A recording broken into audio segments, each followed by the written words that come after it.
नमस्कार, खबरों का पंचनामा देख रहे हैं और मैं हूं आपके साथ दिव्या सिंह। हम लेकर आए हैं देश और दुनिया की 5 बड़ी खबरें, जिस पर चर्चा के लिए हमारे साथ स्टूडियो मौजूद हैं कैपिटल टीवी के editor in chief doctor Manish Kumar. Doctor साहब, स्वागत है आपका। धन्यवाद। सबसे पहले एक नजर आज की टॉप हेडलाइंस पर। राजस्थान के बीकानेर पहुंचे पीएम मोदी, कई परियोजनाओं की दी सौगात, पाकिस्तान को फिर से दी चेतावनी, बोले 22 मिनट में दिया 22 अप्रैल का जवाब, मेरी रगों में लहू नहीं गर्म सिंदूर बह रहा। अमेरिकी राष्ट्रपति ट्रंप ने भारत पाकिस्तान पर फिर दिया बयान, कांग्रेस ने पीएम मोदी को घेरा, बोले दिखावा है सांसदों का विदेश दौरा। विदेश मंत्री जयशंकर ने दुनिया को बताई पाकिस्तान सेना प्रमुख की सच्चाई, बोले आसिम मुनीर कट्टरपंथी, पहलगाम आतंकी हमला उसी का नतीजा। मुस्लिम पक्ष को लगा बड़ा झटका, वक्फ संशोधन कानून पर सुप्रीम सुनवाई हुई पूरी, कोर्ट ने याचिकाओं पर फैसला रखा सुरक्षित। अमेरिका में इजरायली दूतावास के 2 स्टाफ की हत्या, यहूदी म्यूजियम के बाहर फिलिस्तीन का नारा लगाकर मारी गोली, विदेश मंत्री जयशंकर ने कड़े शब्दों में की निंदा। सबसे पहली खबर में बात पीएम मोदी के दहाड़ की और चेतावनी। प्रधानमंत्री नरेंद्र मोदी राजस्थान के बीकानेर पहुंचे और विकास से जुड़ी 26,000 करोड़ रुपए की परियोजनाओं का शिलान्यास किया। पीएम ने पलाना गांव में जनसभा को संबोधित किया। एक तरफ उन्होंने विकसित भारत पर बात की तो दूसरी तरफ पाकिस्तान को खुली चेतावनी दी। पीएम ने कहा कि मेरी रगों में लहू नहीं गर्म सिंदूर बह रहा है। पीएम ने कहा कि पाकिस्तान के साथ ना व्यापार होगा ना ही बातचीत, उसको हर आतंकी हमले की कीमत चुकानी पड़ेगी। 22 अप्रैल के हमले का जवाब 22 मिनट में दिया गया। सबने देखा जब सिंदूर बारूद बन जाता है तो नतीजा क्या होता है। परमाणु बम की धमकी नहीं चलेगी। हम आतंक के आका और आतंक को पनाह देने वालों को अलग अलग नहीं देखेंगे। पाकिस्तान का असली चेहरा पूरी दुनिया को दिखाया जाएगा, चाहे कोई भी मौका हो। बार बार पाकिस्तान को चेतावनी देते नजर आ रहे हैं। देखिए, प्रधानमंत्री मोदी एक एक्सीलेंट कम्युनिकेटर तो है ही, लेकिन साथ ही साथ वो मैसेज देने में बहुत ही माहिर है। आज के भाषण में 5 मैसेजेस हैं। पहला ये है कि जो ट्रंप बाबा कह रहे हैं कि सीज फायर हो गया, दोनों डिनर करेंगे, बातचीत करेंगे, तो वो भाषण जो है उसका मुख्य बिंदु यही है कि there is no ceasefire. अभी सिर्फ पॉज बटन डाला हुआ है, ये ऑपरेशन अभी ऑन है। जब कभी भी आप ये सुनते हैं कि सरकार की तरफ से कहा जाता है कि ऑपरेशन ऑन है, तो वो तमाम लोग जो सीज फायर कह रहे हैं उनको निगेट किया जा रहा है। So this is the first message. Second one ये है कि ये जो ट्रंप बाबा कह रहे थे कि भाई बातचीत करेंगे तो ट्रेड करेंगे, ये करेंगे, उन्होंने कहा trade and talk will not go together, मतलब बातचीत नहीं होगी। बातचीत की एक ही शर्त है, वो ये कि पीओके हमें वापस करो। इसके ऊपर बातचीत करनी है तो हम तैयार हैं, बाकी कोई बातचीत नहीं होने वाली है। कश्मीर का कोई मुद्दा नहीं है, ये सेटल्ड इशू है। तो ये भी एक इंटरनेशनल कम्युनिटी को ये दिया जा रहा है एक संकेत। नंबर 3, पानी नहीं रुकेगा। पानी जो है वो जो हमने फैसला कर लिया है कि पानी को रोकने का जो फैसला है वो खत्म नहीं होने वाला। हम पानी नहीं देंगे, ये फिर से ऐलान किया गया। ये समझिए कि ये इस तरह की चीजें जब जाती है पाकिस्तान में, खबरें कि प्रधानमंत्री मोदी, भाई वहां का प्रधानमंत्री अचानक से कबूतर उड़ा रहा है, सफेद कबूतर, कह रहा भाई हिंदुस्तान से बातचीत करेंगे, ताल्लुकात सुधारेंगे। प्रधानमंत्री कह रहे कोई ताल्लुकात नहीं है, तुम्हारे साथ कोई रिश्ता नहीं है हमारा, हम पानी भी तुमको नहीं देंगे। तो ये मैसेज भी क्लियर हो गया। नंबर 4 मैसेज ये है कि आपके साथ जो आपके आतंकी संगठन हैं उनमें और वहां की सरकार में और वहां की आर्मी में हम कोई डिफरेंशिएट नहीं करने जा रहे। पहले क्या था कि भाई जैसे ही मुंबई अटैक हुआ, पाकिस्तान कहता है नॉन स्टेट एक्टर, मतलब ये सरकार का काम नहीं है, या कुछ लोग ऐसे कर रहे हैं, सरकार का कोई लेना देना नहीं है। तो प्रधानमंत्री मोदी का ये जो डॉक्ट्रिन ये बदला है इस पहलगाम के बाद कि there is no more non state actors. ये सब वहां की सरकार, वहां के आतंकी और वहां की जो आर्मी है सब मिले हुए हैं, सब एक ही है, अलग अलग चेहरे पे। तो ये ग्लोबल कैंपेन भी चल रहा है। और पांचवा वो देश के विपक्षियों के कि प्रधानमंत्री मोदी कूलली काम करता है, दिमाग ठंडा रख के, लेकिन खून जो है वो गर्म है। इसलिए आप हमारे कमिटमेंट के ऊपर सवाल मत करो। पाकिस्तान को हम ठोकेंगे, लेकिन वो वक्त और स्ट्रेटजी सब हम खुद तय करेंगे। जी, अमेरिका के राष्ट्रपति ट्रंप ने एक बार फिर यह दावा किया है कि उन्होंने भारत और पाकिस्तान के बीच हालिया सैन्य तनाव को व्यापार समझौते के जरिए सुलझाया है, जिसके बाद अब कांग्रेस ने सरकार से जवाब मांगा है। जयराम रमेश ने कहा कि हमारे प्रधानमंत्री अपने करीबी दोस्त द्वारा बार बार किए जा रहे इन दावों पर पूरी तरह से मौन है। विदेश मंत्री जयशंकर भी अपने मित्र अमेरिकी विदेश मंत्री मार्को रूबियो द्वारा दिए गए बयानों पर पूरी तरह से खामोश है। रूबियो ने तो यहां तक दावा किया कि भारत और पाकिस्तान के बीच किसी स्थान पर बातचीत होगी। कांग्रेस का कहना है कि संसद का विशेष सत्र बुलाकर सरकार को सदन के पटल पर स्पष्टीकरण देना चाहिए। इतना ही नहीं, कांग्रेस ने सांसदों के विदेश दौरे को सिर्फ दिखावा बताया है। क्या हो गया है कांग्रेस पार्टी को? कांग्रेस पार्टी डिरेल हो गई है, डिसओरिएंटेड हो गई है। जो कांग्रेस पार्टी जिस तरह के राजनीति को लिए जानी जाती थी, वो सारी राजनीति को तिलांजलि कर दिया है इन लोगों ने। ये बिल्कुल ही इसको कह सकते हैं कि भाई कि फुल हार्डीनेस है। आप प्रधानमंत्री के बयानों को सुनते नहीं या सुनना नहीं चाहते, विदेश मंत्रालय की बातचीत को आप सुनते हैं या सुनना नहीं चाहते, ये सारी चीजें उनको खुद समझ में आनी चाहिए। बार बार कह दिया गया है कि डोनाल्ड ट्रंप हो या कोई और हो, इस सीज फायर में उनका कोई रोल नहीं है। फोन पाकिस्तान से आया, उन लोगों ने सरेंडर किया और हमने उनकी बात को मान लिया। नंबर 2, हमने कोई युद्ध डिक्लेयर नहीं कर दिया था कि उसमें सीज फायर होगी। भाई युद्ध शुरुआत तो नहीं हुई थी। हमने टेररिस्ट कैंप को मारा, उन लोगों ने रिटेलिएट किया, हम लोगों ने भी रिटेलिएट किया। हम लोगों ने इतना जोर से रिटेलिएट किया, वो घुटनों पे आ गया, उसने कहा कि भाई अब हम गोली नहीं चलाएंगे, तो ये मामला खत्म हुआ। रही बात कि डोनाल्ड ट्रंप क्या कह रहे हैं, नहीं कह रहे हैं, भाई प्रधानमंत्री खुद कह रहे हैं कि भाई अभी हमारा ऑपरेशन जारी है, विदेश मंत्री कह रहे हैं हमारा ऑपरेशन जारी है, तो सीज फायर कहां है? ये ट्रंप को समझ में नहीं आ रहा है ना। ट्रंप क्यों इस तरह की बातें करते हैं, उसको भी समझने की आवश्यकता है। He has failed on all the counts. चुनाव लड़ रहे थे, कहा कि भाई एक दिन में मैं यूक्रेन और रूस का जो युद्ध है वो बंद करा दूंगा। वो सीज फायर हुआ नहीं हुआ। अभी 3-4 घंटे परसों ही बातचीत हुई, कोई ब्रेक थ्रू नहीं मिला, वो युद्ध चल रहा है। फिर उन्होंने कहा कि गाजा और इजराइल के बीच में जो चल रहा है उसको मैं शांति ला दूंगा, वहां भी कुछ नहीं हुआ।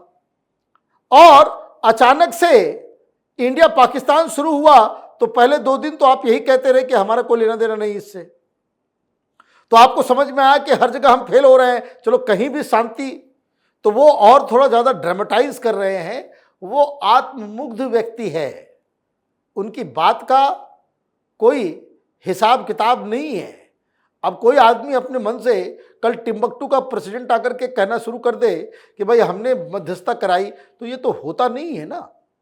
कांग्रेस पार्टी को ऐसा लगता है कि ट्रंप की बातों पे ज्यादा यकीन है, हिंदुस्तान की सरकार की बातों पे यकीन नहीं है। उनको ट्रंप और पाकिस्तान के बातों के ऊपर ज्यादा यकीन है, हिंदुस्तान की मिलिट्री की बातों के ऊपर उनको यकीन नहीं है। वो पाकिस्तान का मौलाना मुनीर जो है उसकी बातों पे ज्यादा यकीन है कि हमने कई सारे राफाल गिरा दिए, लेकिन हिंदुस्तान के एयरफोर्स की तरफ से जब कहा जाता है कि हमने हमारे सारे एरोप्लेन जो है वो ठीक हैं, वो उस पर इनको यकीन नहीं है। तो कांग्रेस पार्टी को तय करना चाहिए भाई इनको चुनाव कहाँ लड़ना है, हिंदुस्तान में लड़ना है या फिर पाकिस्तान में कोई ब्रांच ये लोग खोलने जा रहे हैं। वहीं भारतीय विदेश मंत्री डॉक्टर एस जयशंकर ने पाकिस्तानी सेना के प्रमुख फील्ड मार्शल आसिम मुनीर की पोल खोलकर रख दी है। नीदरलैंड के एक समाचार पत्र के साथ बातचीत में डॉक्टर जयशंकर ने कहा कि भारतीय क्षेत्र जम्मू कश्मीर में बर्बर आतंकी हमला किया गया, जहां 26 निर्दोष पर्यटकों की हत्या कर दी गई। यह हमला कश्मीर की अर्थव्यवस्था पर किया गया था, क्योंकि कश्मीर की अर्थव्यवस्था पर्यटन पर ही आधारित है। हमले के द्वारा धार्मिक भेदभाव को बढ़ाने की कोशिश भी की गई और लोगों को धर्म पूछ कर मारा गया। पाकिस्तान की सेना के जो प्रमुख हैं वो खुद धार्मिक कट्टरपंथी हैं। पहलगाम में हुआ आतंकी हमला उसी कट्टरपंथी सोच का नतीजा है। आज तो बहुत क्लियर तरीके से जयशंकर साहब ने कह दिया। देखिए, मैं आई एम सो प्राउड टुडे कि जयशंकर साहब जैसा विदेश मंत्री है। हिंदुस्तान का अब तक का कोई विदेश मंत्री ऐसा नहीं हुआ जो जाकर के इस बात को कह दे कि इट वॉज इस्लामिक टेररिज्म। हिंदुओं के पैंट को खोल के, हिंदुओं को आइडेंटिफाई करके, कलमा पढ़ा करके, टेस्ट करके उन लोगों ने इधर खोपड़ी में गोली मारी है। कुछ लोग इस्लाम को लेकर के पागल हो गए। यही मैसेज है और यही मैसेज पूरी दुनिया को भी जानी चाहिए कि इस्लामिक आतंकवाद की वजह से दो मुल्क, दो न्यूक्लियर स्टेट जो है आपस में लड़ रहा है। तो रूट कॉज हिंदुस्तान, पाकिस्तान, कश्मीर ये सब नहीं है। रूट कॉज जो है वो जिहाद है। जिहाद के कीड़ों को खत्म करोगे तो दुनिया में पीस आएगा। और ये पीस हिंदुस्तान और पाकिस्तान नहीं, पूरी दुनिया में नहीं आ सकता अगर मुनीर जैसा मौलाना आर्मी चीफ बन जाए।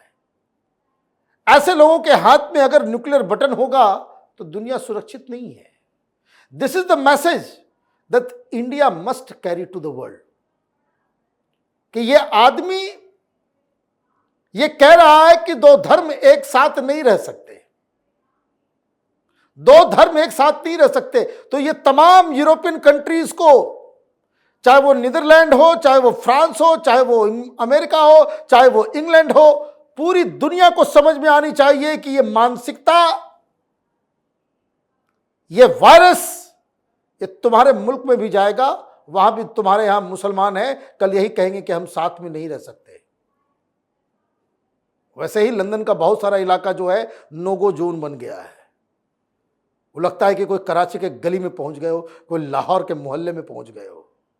तो ये जो बदलाव है ये दुनिया को सहम जाना चाहिए। लेकिन मूर्खों की कमी सिर्फ हिंदुस्तान में नहीं है, दुनिया भर में इस तरह के नेता हैं जो मुस्लिम वोट के चक्कर में अपनी देश की ऐसी की तैसी करवाने में जुटे हुए हैं।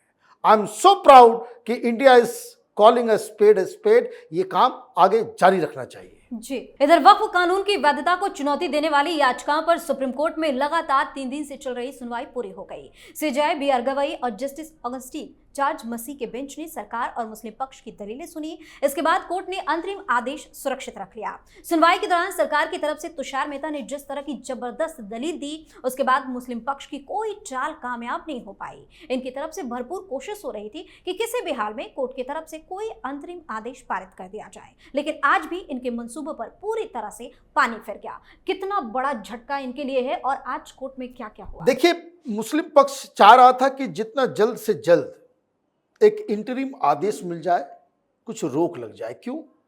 कि जितने भी बीजेपी के राज्य हैं, यूपी या फिर एमपी, असम, उत्तराखंड, हर जगह बुलडोजर चल रहा है धकाधक।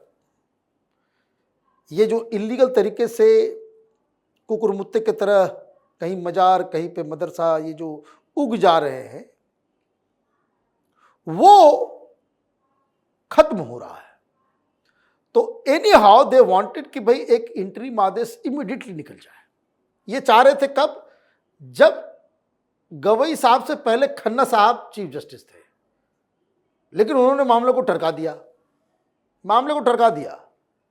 ये आज सुनवाई पूरी हो गई, अब ये भी मामला टल जाएगा, अभी नहीं आने वाला।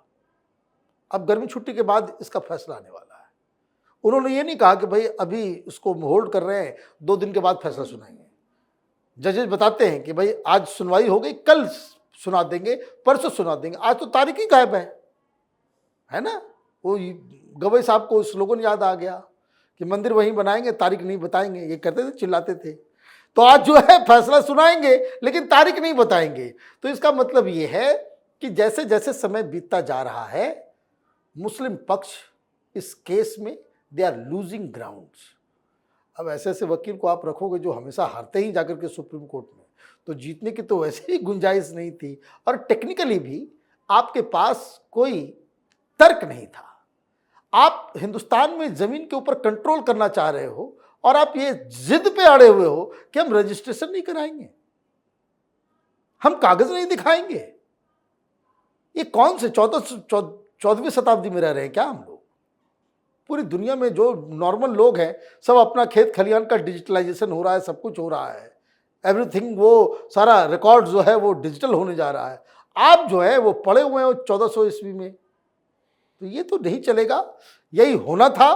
और जिस तरीके से राम मंदिर हुआ, चाहे वो सीए हो, चाहे ट्रिपल तलाक हो, इस सब चीज़ों में ये मौलाना गैंग को जो झटका लगा है, इस केस में भी तगड़ा झटका लगेगा। जी, आखिरी खबर में बात अमेरिका की। अमेरिका की राजधानी वाशिंगटन डीसी में इजरायली दूतावास के 2 कर्मचारियों की गोली मारकर हत्या कर दी गई। टाइम्स ऑफ इजराइल के मुताबिक अपराधी ने फ्री फिलिस्तीन का नारा लगाकर दोनों को नजदीक से गोली मारी है। मृतकों में एक पुरुष और एक महिला शामिल है। पुलिस ने आरोपी को गिरफ्तार कर लिया है। उसकी पहचान एलियास राजिग्रेज के रूप में की गई है। उसकी उम्र 30 साल के करीब बताई जा रही है और वो शिकागो का रहने वाला है। गिरफ्तारी के दौरान वह फिलिस्तीन को आजाद करने के नारे लगा रहा था। वहीं इस घटना पर भारत के विदेश मंत्री एस जयशंकर ने सोशल मीडिया पर एक्स पर लिखा कि वाशिंगटन डीसी में इजरायली राजनयिकों की हत्या की कठोरतम शब्दों में निंदा करता हूं। हमारी भावनाएं और दुआएं उनके परिवार और साथियों के साथ है। भारतीय विदेश मंत्री ने लिखा कि घटना के अपराधी को इंसाफ के कटघरे में जरूर लाया जाना चाहिए। जिस तरीके से ये घटना हुई है, अब आगे क्या? देखिए, हिंदुस्तान में तो इलियास नाम से मुस्लिम नाम होता है, पता नहीं उसकी आइडेंटिटी क्यों छुपाई जा रही है। अगर मुस्लिम है तो बताना चाहिए कि वे मुसलमान है, और अगर क्रिश्चियन है तो उसको और भी डबल सजा मिलनी चाहिए। कारण मैं बता रहा हूं क्यों। ये रोग है, एक वायरस है, बीमारी है, सिकनेस है। फ्री फिलिस्तीन तुम्हारे खाला रहती है वहां, क्या प्रॉब्लम है तुमको? ये हिंदुस्तान में भी थे ना बहुत सारे, घर में खाने के लिए दाना नहीं है और फिलिस्तीन का नारा लगाने के लिए पहुंच जाएंगे झंडा लेकर के। ये बीमारी है, इस तरह की घटना नहीं होनी चाहिए, और घटना हो जाता है। ये ट्रंप जैसे लोगों को एक सबक सीखनी चाहिए। क्यों हुआ ये? मैं बोलूंगा तो कुछ लोगों को खराब लग जाएगा। अरे टेररिस्टों को ये ट्रंप अपने सलाहकार समिति में रखेगा। सऊदी अरब को खुश करना है तो मुस्लिम ब्रदरहुड के टेररिस्टों को जो 20 साल जेल में रहा है उसको आप जो है सलाहकार समिति में ले लोगे। ट्रेड करना है तो पाकिस्तान के तलवे चाटने लग जाओगे। टेररिस्ट ऑर्गेनाइजेशंस के साथ तुम जो है डील करोगे। तुम्हारा पूरा खानदान पाकिस्तान के अंदर में आकर के पता नहीं कौन से गोल्ड रिजर्व को जो है ढूंढने में लगा हुआ है, तो वहां इजरायली और हिंदू मारे जाएंगे। यह हिंदुस्तान एक एग्जाम्पल सेट कर रहा है कि कैसे आतंकियों को मारा जाए। ये पूरा वेस्ट ये भुगतेगा अपने इस तरह के एटीट्यूड से कि आपके आंख के सामने प्रॉब्लम है और तुमने आंखें बंद कर ली ये सोच के कि प्रॉब्लम नहीं है। ये तो होगा नहीं, ये अभी शुरुआत है। फ्री फिलिस्तीन भाई, एक बार ढूंढ के निकालो कौन कौन फ्री फिलिस्तीन चाहता है। उठा करके सबको फिलिस्तीन भेज दो, उठा करके सबको फिलिस्तीन भेज दो। ये बीमारी है, ये जिहाद है, ये इस्लामिक टेररिज्म है। जो मुस्लिम है उसके गिरफ्त में तो है ही, लेकिन जो मुस्लिम नहीं भी है वो भी जाने अनजाने में उस जिहाद का टूल बन जा रहे हैं। ये हमको अपने नेक्स्ट जनरेशन को बताना पड़ेगा, नहीं तो सब देश में यही समस्या होगी, हर जगह यही प्रॉब्लम शुरू होगा। जी, बहुत बहुत धन्यवाद सर तमाम जानकारी। धन्यवाद। खबरों का पंचनामा में आज के लिए इतना ही। देश और विदेश की बाकी खबरों और उनके सटीक एनालिसिस के लिए देखते रहिए कैपिटल टीवी। हमें लाइक कीजिए, शेयर कीजिए और हाँ, कैपिटल टीवी को सब्सक्राइब करना बिल्कुल ना भूलें। धन्यवाद।